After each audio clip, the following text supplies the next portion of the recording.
बच्चों, आज हम आपके सामने क्लास 10th की लेसन नंबर 1 रियल नंबर यानी वास्तविक संख्या है, जिसके बारे में हम पिछली वीडियो में आपको डिटेल में बता चुके हैं। इसमें सबसे पहले यूक्लिड एल्गोरिथम, यूक्लिड की विभाजन करना कलन विधि यानी गणना विधि या प्रणाली। तो सबसे पहले तो हमें ये मालूम होना चाहिए कि यूक्लिड है कौन। हु वाज यूक्लिड, यूक्लिड कौन थे। What is the Euclid's algorithm, Euclid की विभाजन कलन विधि क्या है। Euclid was a Greek mathematician, Euclid एक यूनानी गणितज्ञ थे। Euclid devised an interesting method to find the HCF यानी कि highest common factor of two number. Euclid ने दो संख्याओं का महत्तम समवर्ती प्राप्त करने की एक मज़ेदार विधि का आविष्कार किया, जिसका फॉर्मूला आपके सामने है। Dividend equal divisor multiply quotient plus remainder, जो आप पहले से जानते हैं, जैसे भाज्य इक्वल भाजक गुणा भागफल प्लस शेषफल। The process can be executed as under, प्रक्रिया नीचे लिखे हुए तरीके से प्रदर्शित की जाएगी, यानी कि क्वेश्चन को आपको किस तरीके से सॉल्व करना है। सबसे पहले identify the greater number of two, बड़ी संख्या की पहचान कीजिए, यानी कि जो दो नंबर हमें दिए हुए हैं उसमें से हमें ये पहचानना है कि बड़ा कौन सा है और छोटा कौन सा है। Greater number as a dividend and the smaller number as a divisor, बड़ी संख्या को भाज्य और छोटी संख्या को भाजक के रूप में मानिए। थर्ड स्टेप है आपका find the quotient and the remainder, भागफल और शेषफल ज्ञात कीजिए, यानी भागफल और शेषफल। If the remainder is 0 then the divisor is require HCF, otherwise go to next step. अगर शेषफल 0 प्राप्त हो तो भाजक की आवश्यक मात्रा होगा, नहीं तो अगले चरण में चलेंगे। फिफ्थ हमारा ये इफ ये हमारा now take a remainder as a new divisor and the divisor as a new dividend, repeat the step till remainder 0 is obtained।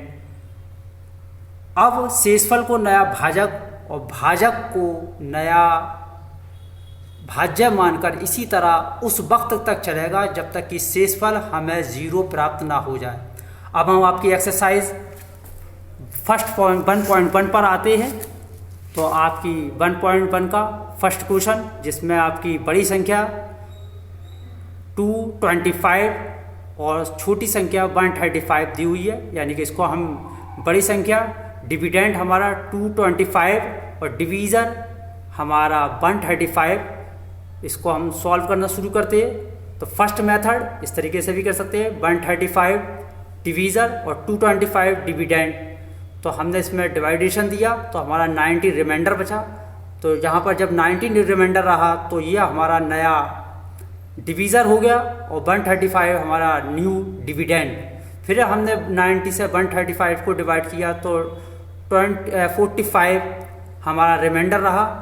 Process आगे चलती रहेगी। तो 45 से जब हमने इसमें डिवाइड किया 90 को, ये 2 टाइम डिवाइड हुआ और रिमाइंडर हमारा 0 हो गया। तो जैसे ही हमारा रिमाइंडर 0 होता है तो जिस नंबर से वो जिस नंबर के डिवाइडेशन देने से वो 0 आता, 0 हमें प्राप्त होता है, 0 हमें मिलता है, तो वही हमारा HCF होता है। Hence the HCF 135 225 equal 45। इसको सेकंड मेथड यानी इस तरीके से भी हम कर सकते हैं इसको। तो हमारा हमने डिविडेंड 225 इसमें 135 रखा, इससे 1 टाइम हमारा जा पाएगा, प्लस रिमाइंडर हमारा 90 रहा। अब हमारा 135 नया डिविडेंड और 90 हमारा नया डिवीज़र, तो हमारा इसमें रिमाइंडर 45 रहा। थर्ड स्टेप पर आते हैं तो हमारा न्यू डिविडेंड 90 रहा और न्यू डिवीज़र 45 इक्वल 2 और रिमाइंडर हमारा 0 हो जाता है यहाँ पर। तो HCF 135 225 इक्वल 45। तो आप इस तरीके से भी इसको सॉल्व कर सकते हैं स्टेप बाय स्टेप, जैसा आपको आसान लगे, जैसा आपके लिए इजी रहे वैसा आप कर सकते हैं। सेकंड क्वेश्चन में आपसे कुछ प्रूफ करवाया, वो हमने यहाँ पर इसको प्रूफ करते हैं, यानी कि let a be any positive integer.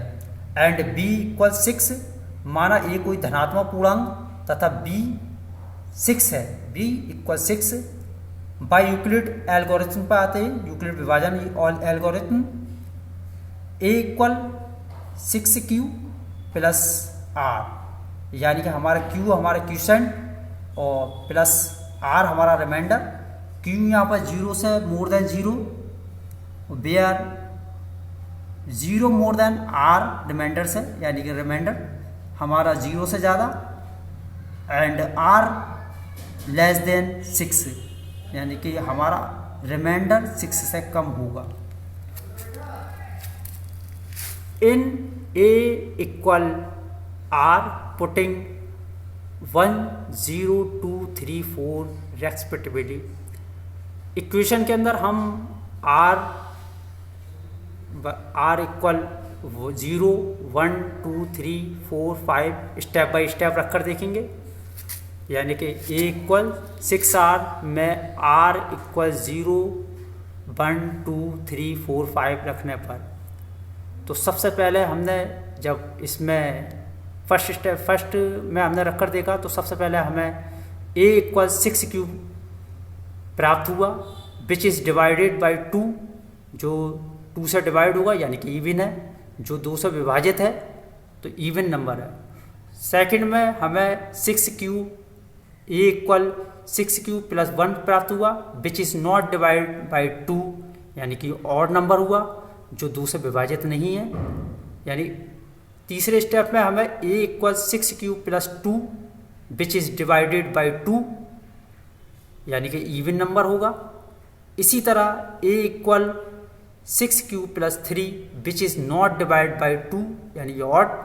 Fourth step में जब हम आते हैं तो 6q plus 4 which is divide by 2, यानी कि इवन नंबर हुआ, और a equal 6q plus 5 which is not divide by 2, यानी कि ऑड नंबर हुआ। If a equal 6q plus 2 6q plus 4 are even, then a is an even positive integer. a एक सम पूर्णांक है, देयरफॉर इसलिए any odd number is of the form of 6q plus 1 और 6q plus 3 और 6q plus 5 where q is some integer. Third question में आपसे स्तंभों यानी कॉलम्स की संख्या पूछी है, तो हम to find the maximum number of column we have to find the HCF of 616, यानी कि 616 एंड 32 का हम HCF पता करते हैं, जिससे हमें कॉलमों की संख्या पता हो जाएगी, और जिसकी हम यूक्लिड एल्गोरिथम से इसको सॉल्व करते हैं। तो स्टेप यानी कि हमारा डिवीजन 32 है और डिविडेंड हमारा 616, तो हमने इसमें डिवाइड दिया तो 1 टाइम ये 32 डिवाइड हुआ और 296 हमारा रिमाइंडर रहा। फिर हमने इसको 9 टाइम डिवाइड किया तो 8 हमारा रिमाइंडर रहा। अब 8 से हमने 32 यानी कि 8 हमारा नया 8 रिमाइंडर, ये हमारा नया डिवीज़र हुआ, और 32 हमारा न्यू डिविडेंड रहा। तो इसमें हमने इसको डिवाइड कर दिया, ये 4 टाइम डिवाइड हुआ, रिमाइंडर हमारा 0 हमें प्राप्त हुआ। इसको हम सेकंड मेथड से यानी कि second step by step method से भी कर सकते हैं। तो ये आपके सामने 1616 इसको हमने 32 से डिवाइड किया, 19 टाइम जाएगा, 8 हमारा रिमाइंडर रहा। अब हमारा 32 नया डिविडेंड और 8 हमारा नया डिवीज़र, तो 8 से हमने डिवाइड किया, 4 टाइम डिवाइड हुआ और हमारा रिमाइंडर 0 प्राप्त हुआ। The HCF of 616 and 32 is 8, hence the maximum number of column is 8। अतः स्तंभों की अधिकतम संख्या 8 होगी।